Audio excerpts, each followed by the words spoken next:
Hello mga lifers! Welcome back to Joey Josh TV ug karon kay magluto ta og atong lamian nga sinabaw. Here is simple cooking mga guys. Atong pagabuhaton actually is magluto ta mga simple nga pagkaon nga healthy, affordable, and dili gid kamo spend og much effort and time just to cook this food. So mga simple ra gid nga mga pagkaon ang atong i-feature diri sa simple cooking.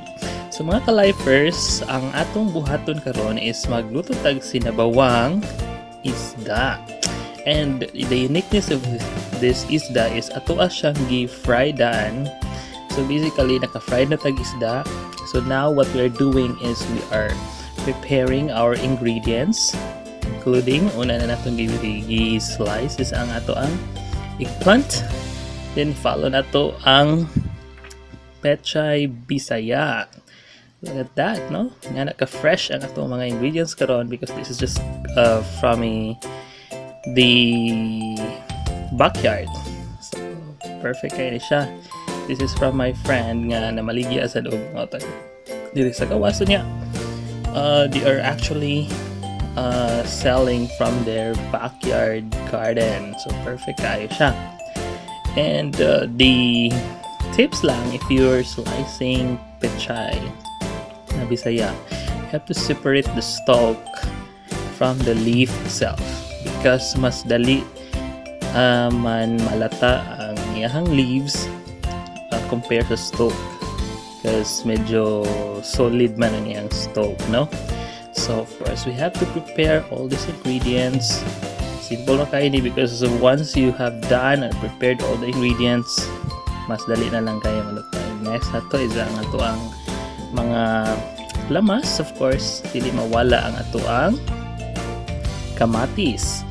And of course, andam sa ato ang chili ug ang sibuyas bombay. Ang atong gamiton nga isda is actually a fried fish. I-fried na ko siya daan. Mas lami ang isda nga sabaw kung i-fried mo daan ang isda. There's something in that I really love. I don't know if you also agree with me, but in my opinion and in my preference, mas prefer na ko nga naka-fry daan ang isda before I add it to the vegetable soup. So kana siya. And once everything is ready, let's start cooking. So there you go, mao na ni siya ang ato ang mga ingredients including sa ulo sa isda nga fried to daan. So let's start cooking now. So of course ato nang i-boil ang atong water, just mga 2 to 3 or 4 cups na lang ang water if you really love to have a lot of soup. Of course after kung mag-boil na siya, atong i-add ang atong mga lamas like the chili and also the seasonings og ang ato ang paborito nga onions. So mga ka-lifers, ang technique ani when you are creating a soup, vegetables na may soup, ayaw gini siya i-cover sa ang food because what will happen if you cover nimo siya, your food will look like very lousy food.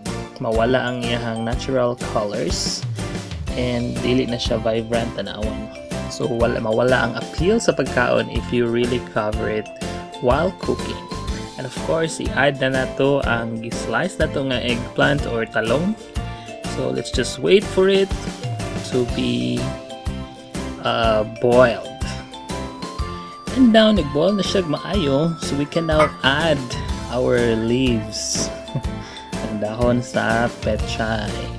So ayaw ko siya i-cover para ma-maintain na to ang ka-green sa ato ang pechay. And that will add appeal sa ato. Aside from the flavor, it will add appeal sa ato ang pagkaon.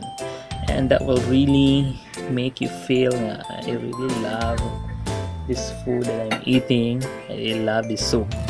So yan. So there you go. This is now the finished or the last part of our cooking. Simple na kay, di ba? Wala ray 5 minutes, nakaluto na ta. Actually, mga 6 to 7 minutes ni siya makaluto na ka og simple na sabaw. And all the ingredients are just affordable, just right.